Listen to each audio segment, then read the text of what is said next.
I'm Maureen Ballatori, and this is Spilled Salt, a podcast on the thrills and spills from the food, beverage, and agriculture industries. Today's guest is Fred Hart. He's a branding consultant, creative director, and design strategist who is obsessed with building and studying CPG brands. Over the last decade, he's built a 30-person branding agency, transformed over 137 CPG brands, won 6 design effectiveness awards, and he's been entrusted by visionary founders and Fortune 500 companies to craft strategic design that moves businesses forward. We talk a bit about the effectiveness point today, but really it's an excellent, well-rounded discussion about not only creating brands and differentiation and understanding your customer, but also driving velocity in retail and the investment landscape. And also, of course, as always, a little bit more about what's coming down the pike. Enjoy the conversation. Hey there, Fred. How are you? I'm doing great. Thanks for having me on. Awesome. I'm so glad to have you here. You're an agency owner after my own heart, went to school for design and, now in the food space. So I'm really excited to learn more about your story. Great. I'm excited to share. I'm lucky to. Great. Well, I like to start in the beginning. So take me back to the very early days. Did you always want to be in a creative career? I did. Yeah. I grew up loving and playing basketball, and I was always obsessed with the sneakers on my favorite players' shoes. So I grew up wanting to be a shoe designer, actually. There was a moment when I was 12, I was sending sketches to Adidas, and they sent me back probably an NDA or something like that, and I took it as a form that they were going to steal everything, so I never sent them anything again. But my love of sneakers and the design of them was what ultimately put me on the trajectory of my career today. And so why not continue in that athletic and, sort of fashion space? What made you pivot to food? Well, I think food was just a result of me realizing that I fell in love with packaging design because it's the only form of competitive design that I think exists. You can, you build shoes, but it sort of exists on its own, or billboards or websites or books, all of these things. But with food, you're spending your hard-earned money and you're on a shelf next to all of these other brands. And it doesn't matter how much advertising you spend, all of these things, you're at the point of purchase and decision making, and design is a powerful psychological tool to get someone to re-examine what they want to spend their hard-earned money on and what they're willing to try. And I love that chess match that's happening. But I think I just didn't know enough about how you become a shoe designer at a young age.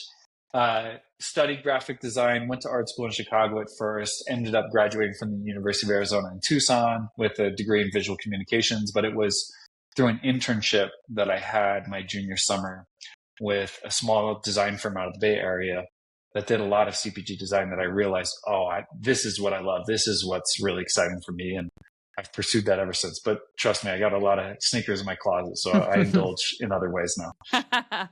So I think it's always fascinating. This is exactly why I love to hear people's early stories, is because there's little seeds like that get planted so early on that lead you to where you are today. And it's not by accident, right? You follow your passions of what you enjoy. Sure. And, you see little nuggets of interest and pursue those.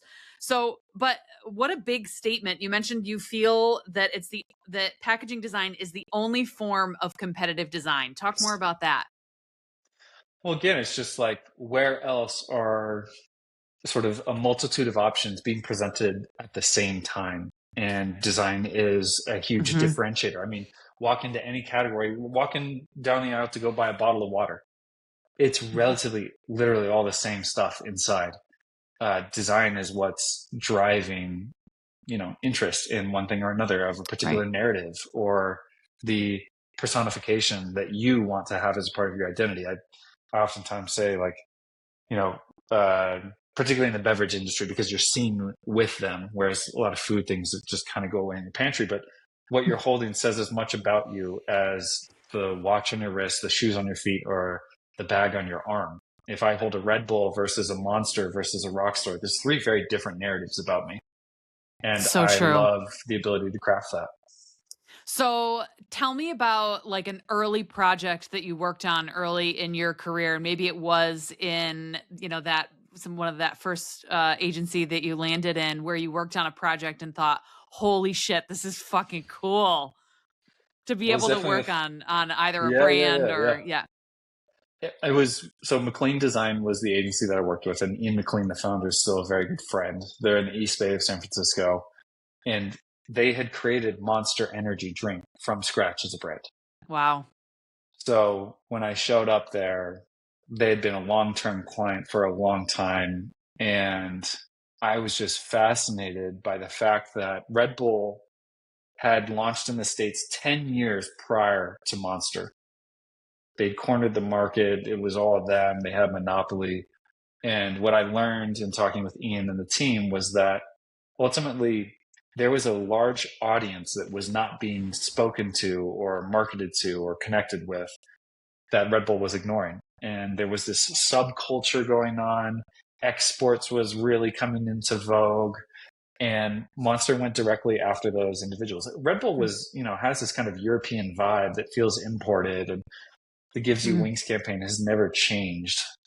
They do so much on the marketing front as a brand overall, but Monster went after a total different audience. And then you had Rockstar that basically went after like, you know, the frat boy party lifestyle, a Mhm. different consumer persona and case of interest. And, that to me was just so fascinating that they could create something from scratch in that way and have such phenomenal success through the tools of positioning, understanding audience, and then using Yeah. design to create connection. Yeah. That's so cool. I want to better understand the work that you do now. So tell everybody a little bit more about your agency and kind of how you're working with CPG brands these days. Yeah. So I started my career at McLean Design. I interned with them. I graduated. I worked for them. Then I went on to a second agency in the Bay Area that worked with a lot larger strategics called Perspective Branding. We were working with like SC Johnson and Scrubbing Bubbles and Pledge and Wow. International Delight Coffee Creamer, which was owned by White Wave, which got acquired by Known. And so before you So move on from that, like yeah, not to derail, but what was it like? Because I worked at larger organizations, not at that scale, but we yeah. also, have hired folks over the years who worked on larger projects like that didn't like that, sort of role because the bureaucracy is just so layers and layers and layers, right? Was that your experience? My experience was that you got to design at scale, which is a very special thing. Sure. With McLean Design, they were mostly entrepreneurial brands. So you got a lot more Mhm. creative vision, and you wanted clients that were hungry for disruption and Yep. to really challenge category norms.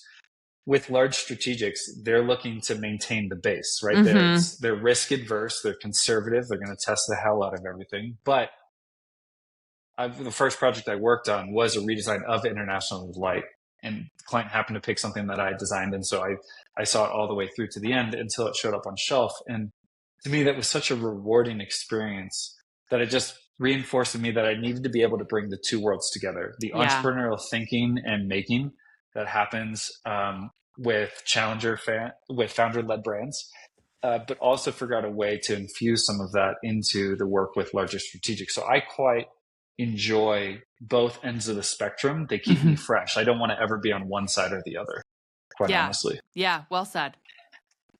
So yeah. So anyways, I got kind of both diametrically opposed experiences, and then 10 years ago moved to Boulder, Colorado, to join sort of an ex-business partner now and kickstart an agency called Interact Brands. So for 10 years, I ran that.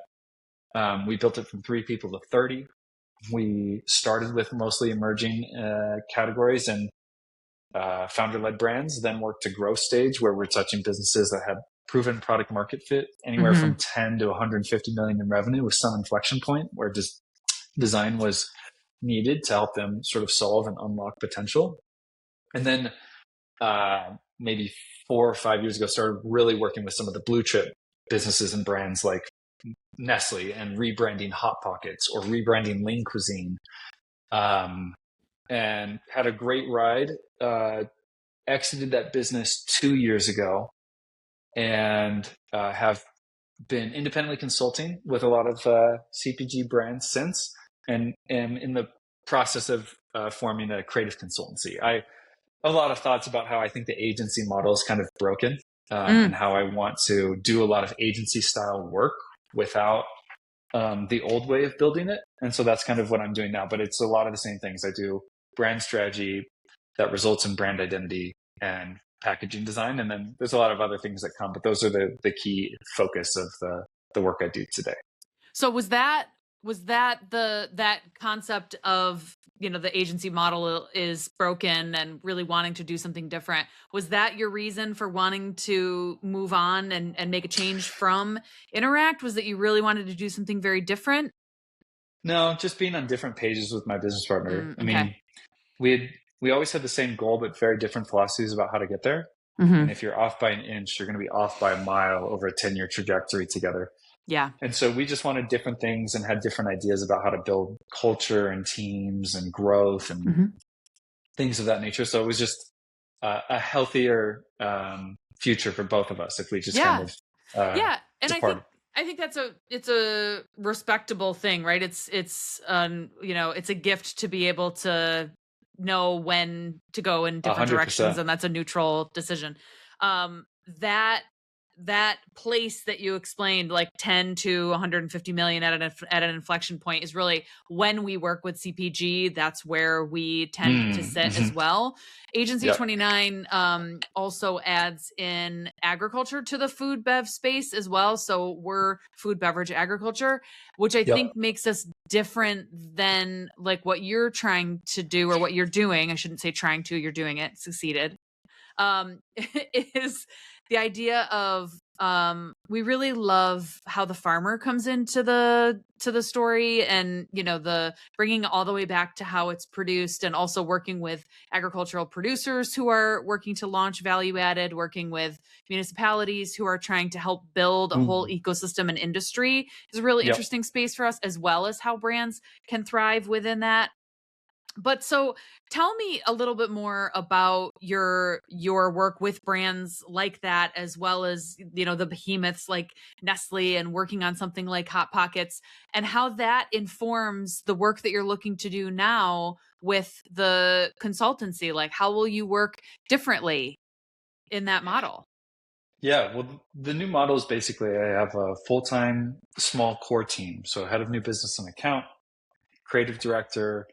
I did creative direction for a long time, but I'm really shifting more into the strategy of design.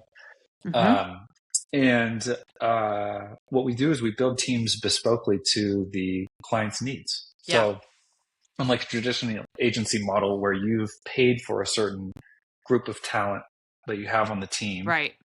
And oftentimes you're managing people's utilization rates and who's available for what.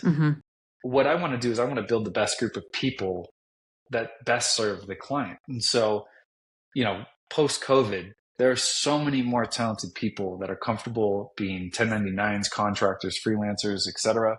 And because I led an agency for 10 years prior to this, I have a very robust Rolodex of people that I've had the pleasure of working with and crossing paths with. So, I talk to clients all day long. I work to really listen and understand their problems. And once I figure that out, I say, okay, well, I basically will work on an open source forum. So I will bring these people into the team. No one's getting white labeled. You'll have access to all these individuals post the project.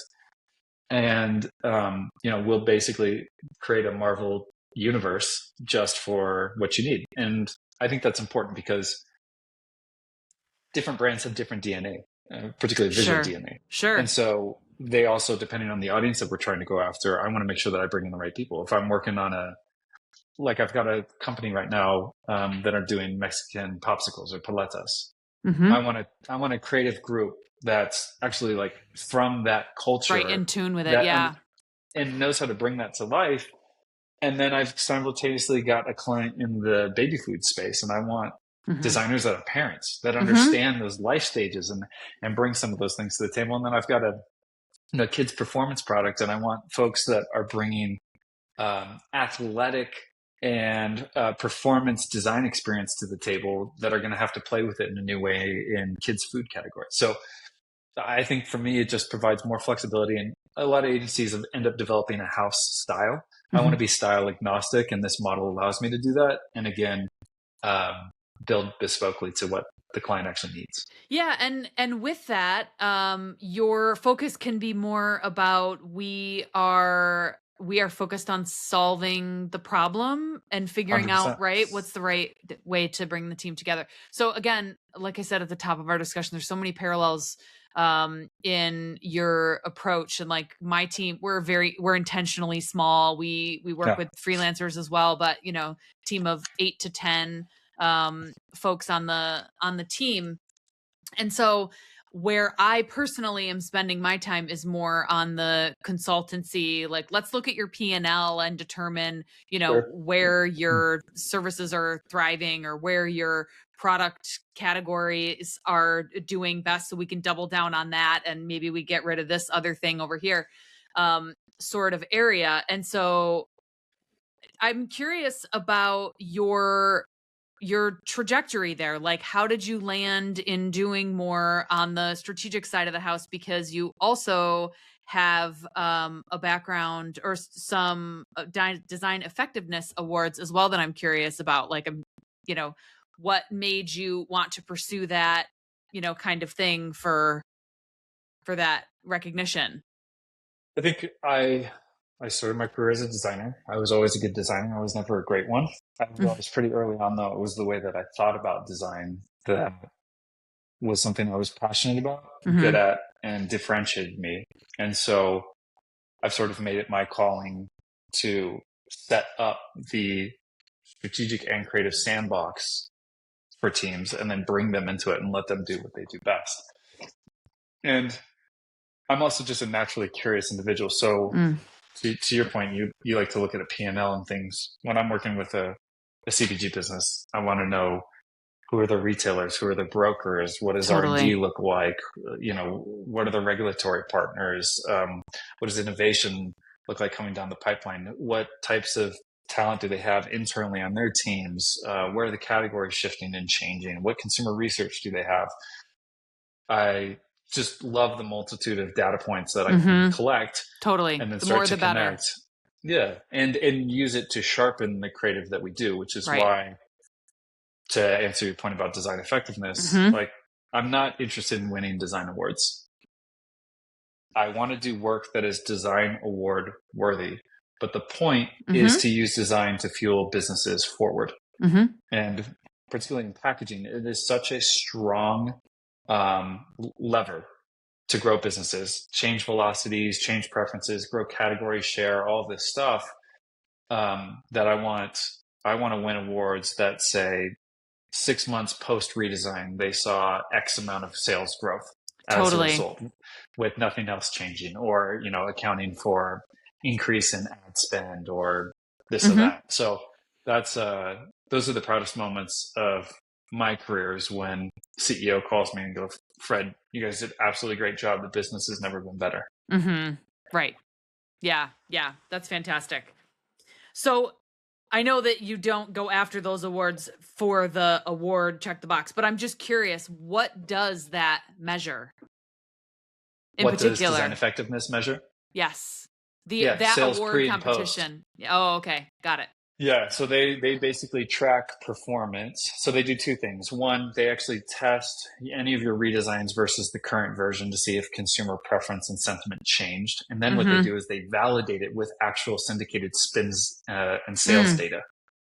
And so it's a third party that kind of awards those things. I've been fortunate to win 6 of them. And yeah, I think it's just such a wonderful thing. Design Analytics is the group that does that, because it just reinforces the power and the strategy behind design. I think sometimes the industry gets wrapped up in visual trends and, being fast followers and what Gen Z wants something to look like. Or on the flip side, you have companies like, what Tropicana did back in the early 2000s, and that redesign and sales plummeting. Yes. That it just rewards smart strategic work, and they shine a light on it. Tell me about a project that you're especially proud of that had crazy effectiveness. Well, I mean, there's a handful of them. Uh, Hot Pockets was one that we won design effectiveness for, and I always tell people I'm not a math guy, but I think sales increased like 36% after after the refresh, and it's already $1 billion brand, so that's a lot of extra Hot Pockets. Yeah. I think design at that scale again is really hard to do, and to do it meaningfully. Um, Country Archer beef jerky, they were 100 million plus in revenue at the time. They were dominating in natural, but needed to now go into conventional and make a bigger push against some of the other larger meat snacking brands. And we did a refresh, and they saw a 20% increase in growth year over year. So things like that, I think, are just really awesome, because that increased revenue allows them to do innovation and Right. continue to equip themselves with more things, and that's always a really fun journey to be a part of. Yeah. One of the things I'm especially passionate about when it comes to working with food and beverage is when they are doing their own manufacturing, because it Sure, yeah. also allows, right, for some of that innovation to have a place to land rather than a co-packing model, right, where to add something new, it's a cost center. They're adding efficiency to their Yeah. operation instead. Yeah, I mean, self-manufacturing was unsexy from a private equity or Right. VC or acquisition lens 10 years ago. Today, it's very hot, and there's a lot of acquisitions where the co-mans are actually buying the brands, or the brand is buying the co-man and vertically integrating. Mm-hmm. And it does allow you to accelerate a lot faster, Mm-hmm. lower your minimum, quantities of things, iterate at a higher Right. degree. One of my favorite brands is Oats Overnight, and they have like this 100,000 Facebook fan page where they get these exclusive small batch runs, and they're trading things from one month to the other, and they're using all of that to reinforce their R&D program, which is just so Right. cool. Yeah, we have a client that does that. They're very small. It's an ice cream brand based in Rhode Island, and they have a test batch club that they sell tons around the holidays. Excellent gift, like the community yearns for it, right? And then they're using that to test their summer flavors in Q1, Q2. Brilliant, right? Yeah, Absolutely love yeah. that. And I'm equally passionate about let's make it smart and make it work, and not just make it look good, right? So going back to that effectiveness, but you started to talk a little bit about investment, and so I suspect you're more in tune with investment in CPGs these days than I am. I follow ag tech a little bit more closely in the investment space. What's happening there? Are CPGs getting outside investment? Yeah, there are.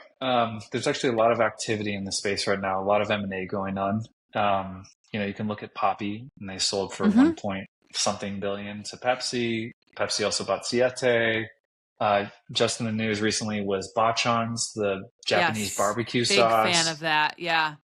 Hop Water was just acquired this past week by Yes, I Anheuser-Busch. saw that. Well, Constellation Brands acquired them. Oh, yeah, Constellation, excuse me. Yeah, you're right. Yep. So there is a lot of movement in this space after a couple of years where people thought that nothing was happening. There's a lot being written about how big food is still continuing to lose category share. I mean, you can look at Kraft, Blue Box, mac and cheese, really struggling in a world where Goodles is dominating big time. And you can look at their product innovation and see them trying to play catch up. Like they're launching jalapeno mac and cheese and pizza flavored mac and cheese and everything bagel mac and cheese. And that's a direct response to a lot of the flavor innovations you're seeing come from the emerging brands. Yeah. So yeah, it's there's a lot happening, but it seems like the size and scale of which M&A is happening is a higher threshold now. And so that just means you have to stay in the game a little bit longer as a food and beverage entrepreneur, unless you focus on just being a profitable business in the first place, which 10 years ago, again, everything was about growth at any cost. And that's what VCs and private equity was rewarding. And now everyone wants to know about profitability, path to profitability, et cetera, which is the right thing to be doing. I mean, totally. People are lighting cash on fire left and right. It's not the same fundraising environment anymore. Right. Yeah. And the same can be said for ag tech, basically. Like a lot of, I would say that they they've not yet bounced back in the way that we're starting to see. I recognize some of those examples that you mentioned. Yeah. There is some more energy happening in CPG that's not quite there yet with ag tech, but Yeah. I think it'll come. And the hallmark of that is exactly what you explained too, is that it's not just, oh, this has sexy potential, but does it have proven results, right? Do we actually Yeah. see that Yeah. it's going in this direction? Now, I'm curious about your thoughts about the changing landscape of CPG and the competition for very early stage emerging brands, right? So, of course, it is, very glad to hear you say that it's not just growth at all costs, but it's about smart growth, right? And what does this look like? And of course, you're going to need capital, you're going to need resources in order to get it there. But with the way that retailers are also changing what they're sourcing, what they're putting on shelves, and some of that varies retailer to retailer, but it's difficult to start. Talk about your thoughts on that a little bit for very early stage emerging brands. I'm actually pretty bullish on the environment right now. Um, I spent a lot of time in the emerging brand space. I was just at Hmm. Expo West. There's groups like Startup CPG, which is really working to facilitate those very early stage brands. Snack Shot is another one that Yep. provides a platform and spotlight and highlighting what a lot of these entrepreneurs are doing. But I've also talked to a handful of retailers recently. So I was on a phone call not too long ago with someone from Walmart in the emerging brand space, and their sole role is to get more emerging brands into Walmarts.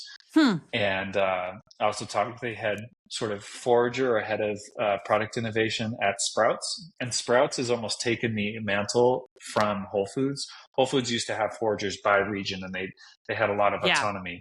Post Yep. Amazon acquisition, that's not the Right. case anymore.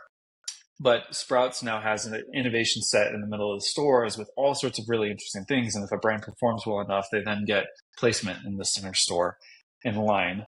And then on top of that, I think you have this next wave of entrepreneurs in the food and beverage space that are building online, building Yeah. in public, Yep. using entrepreneur as the new sort of like food celebrity. You can see this on LinkedIn all the time. Hmm.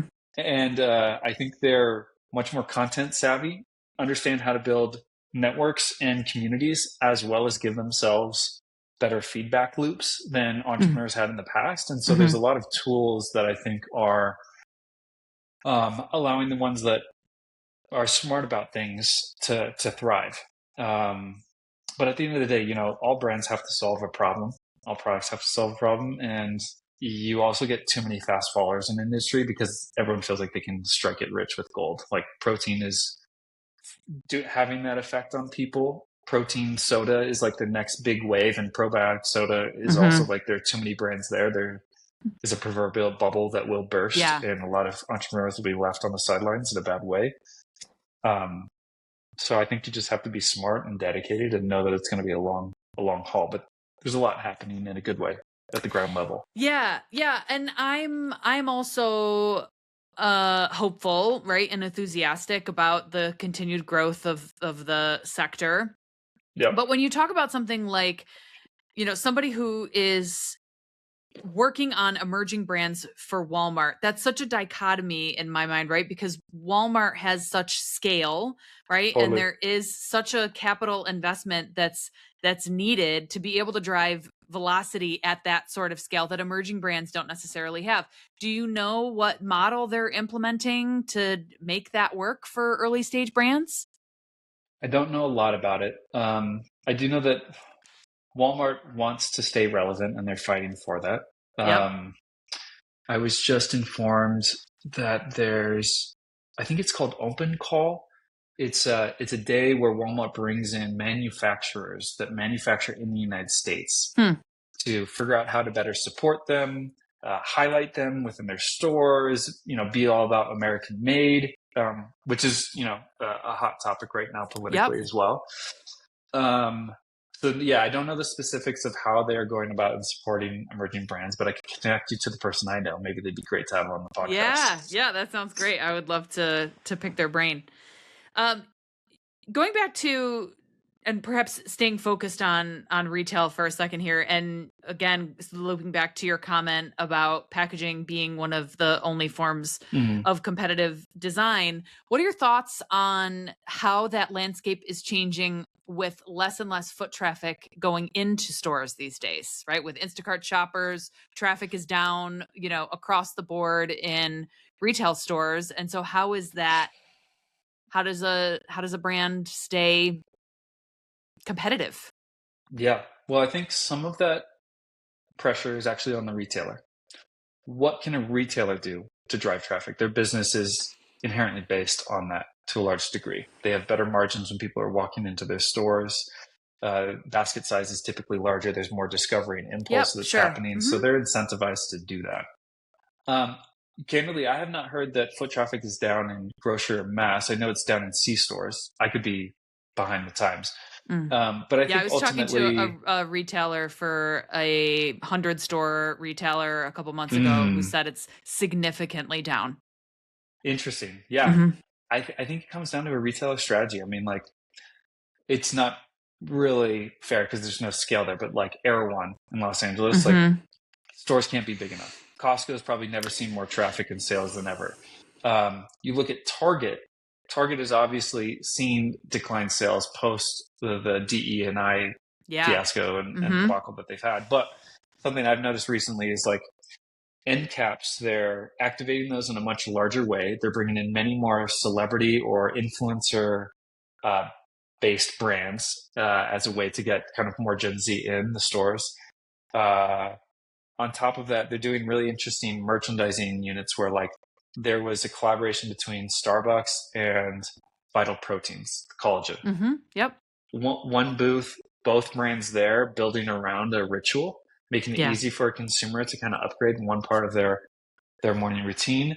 They were doing the same things with Sauz, Sauz, which is like a really cool emerging pasta sauce brand, and Brahmi, which makes a protein pasta, and basically allowing consumers to upgrade their pasta night in Mhm. really meaningful ways. I think when consumers think about day parts, occasions, moments in the consumer's lives, and retail around that, you see a big uptake. I think for retailers that aren't thinking or trying to progress around how people want to shop or people want to live, then they falter. I mean, Buc-ee's, if you've ever heard of Buc-ee's, Yeah, the for giant sure. convenience. We've got a couple out here in Colorado now. You know, massive, massive businesses continue to grow. They can't get enough, and like you can find examples of growth and you can find examples of decline at Great the same point. time. Yeah, yeah, for sure. I think it's also it's interesting, number one, to as a person who's an expert in CPG, hear you say in that scenario that the onus is on the retailers, an interesting perspective, because also I find myself with the CPGs that we're working with of constantly reinforcing it's your job to drive velocity, right? Totally. I So mean, the more that you could bring new category entrants into the store, like Liquid totally. Death did, that spoke to a whole new audience. Yes. That is great, but ultimately, it's the retailer that's paying for all that space. Yeah, true. Yeah, such a great point. Yeah, I Yeah. don't disagree. And I think also that I do a lot of talks around the US to audiences that are looking to build brands, and Liquid Death is an example that I use frequently because it was a true disruptor, right? What a sleepy Hmm. category, and just like you said, you would walk down the water aisle and it was a sea of sameness left and right. It's all blues Yep. and greens and clear bottles and it's cellophane packed and again and again and again. And Liquid Death came in and did something truly remarkably different. And I know you had a post semi recently on LinkedIn about innovative packaging that I think about a lot, Mm-hmm. right? In terms of sunscreen going in a container that sort of Yeah, reminds whipped you of cream. shaving cream. Yeah, whipped cream. Yeah, That's yeah. what it was. Yes. And so people encouraging people to bring, you said, moments, with how things are merchandised within the store, but it's also about bringing experiential and fun into CPG, especially in food and beverage, right? Where, that's something that all humans are going to need all the time, forever and ever. So Yep. that Yep. demand is never going to go away. It's evolving and changing. one of the things I'd love your thoughts on, is again, with respect to those moments and cross merchandising that you're talking about, is I'm seeing a lot of brand crossovers or brand collabs that have been really interesting too. Like, especially when it's a non-food item that's Mm, collabing with a brand. Like I saw, oh, this was a while ago, but I want to say it was an apple cider collaboration with Carhartt or something along those lines that mm, was, seeing yep. crossovers like that. What are your thoughts on industry crossovers? We live in an intention-based economy, and co-branding, partnerships, limited edition drops, capsules are a Mm-hmm. great way to bring novelty and newness. And to your point, kind of unexpected pairings like Van Leeuwen doing, Yes. French's mustard ice cream pint. You're like, what the hell? But it's organic press and PR. Totally. It establishes a bent of innovation for Van Leeuwen, so they Mm-hmm. don't feel like they're the old fuddy-duddy Haagen-Dazs of the world. Right. Um, I think a lot of brands do it. The ones that do it with some strategy and some smarts and some cultural cachet are the ones that obviously have the most lasting power. But I think, yeah, we live in such a fast-paced environment where we constantly want new news, that these are easy ways to do interesting things. And you're even Yeah. seeing big CPG get in on it. Yeah. Yeah. And fringe audiences too, right? When you think Mm-hmm. about, well, we feel that we have an opportunity to play more in this audience. And this is, French's Mustard really owns this type of consumer, right? And so we're going to do a crossover with them because there's such alignment there. I think also goes back to a lot of what you were talking about earlier in terms of the opportunity to disrupt is so connected to having a very clear understanding of that customer persona. Yeah, exactly. That's at the end of the day, these brands are building for audiences. There is no brand without it. So Right. how do you either expand your audiences or keep your audience engaged? Mm-hmm. Yep. And keep it really, really tight and focused. Last question for you. Tell me a little bit more about what you think is next for the industry. What are you excited about that's coming down the pike? Oof. Well, the protein bubble is going to burst, and it's not going to be pretty in the same way that plant-based was Mm. very much oversaturated. Mm-hmm. Um, oh, what's next? I mean, protein is also what's next. It hasn't even hit peak yet. I've talked a little bit about that with past people. I think that personalization in food is still not taken off, and I'm waiting for that to happen in supplements. We have Mm-hmm. so much information at our fingertips when it comes to testing blood, DNA, mapping our genomes. And in a post GLP-1 world, where we are trying to find our idealized self, I think that personalized nutrition is still very much like in its infancy, and Mm-hmm. that will ultimately take off more. I think a return to real food as well is starting to finally make some noise. You're seeing an uptick in sourdough, fermented foods, Yep. things that are naturally high in probiotics and fiber, rather than being, concocted and fortified through supplemental ingredients and things of that nature. Mm-hmm. Um, yeah, right now there's a Yeah. return to dairy in a lot of ways, in Yeah, which particular animal I grew up products. on a dairy farm, big fan of the Mm, dairy industry and all of the, especially in particular the value added products that come out of dairy. yeah. Not just the basics like cottage cheese and other cheeses that have been, on the top of the list for so long, but we have a client that makes a calcium chew Mm, from real milk. And that's cool. there's a brand you actually, I'm going to see Muzi next week. You featured them Muzi from is incredible. Expo. Is You're going to that love them. not awesome? They have It's the the best thing ever. largest dairy farm in the Northeast, and Yeah, fifth generation. Such a cool story. yes, I am so stoked for them. And talk about creating something new and different and innovative in the dairy space, but really it is at its core and I'm using heavy air quotes for anybody who's not watching this, but like it's just fluid milk, but they've done it in a way that adds the things that people care about, and they're delivering it in such an exciting way. But I think you're spot on with not only real food and personalized nutrition, but gut health is what's at the core of things like fermented food, and longevity is also what is, coming into play. I'm hearing about more and more often too. Are you starting to hear more rumblings of that, of intention with longevity, about living longer and better? Yeah, I mean, biohacking is a big thing. You've got all of these podcasts with all of these individuals like touting, ways of living longer. And I think ultimately at the end of the day, we're trying to expand our lifespan, and food is medicine if you eat the right things. So yeah, 100%. And that's definitely, you're seeing tons of that in the supplement side, but it's also bleeding over. I mean, like Athletic Greens and Groans, these brands are selling the convenience of, longevity oriented supplements, minerals, vitamins, etc., through very friendly formats. And so ultimately there's, science will be important, efficacy will be important, because there are some smoke and mirrors within the industry as a whole. Totally agree. Fred, thank you. This was fascinating. Always love to speak to another food bev nerd. So thank you so much for taking the time to chat with me today. It was great to connect. Thank you for listening to Spilled Salt. I'm your host, Maureen Ballatori. Spilled Salt is an Agency 29 production. Agency 29 is a brand building firm for food, beverage, and agriculture brands. Learn more at agency29.com.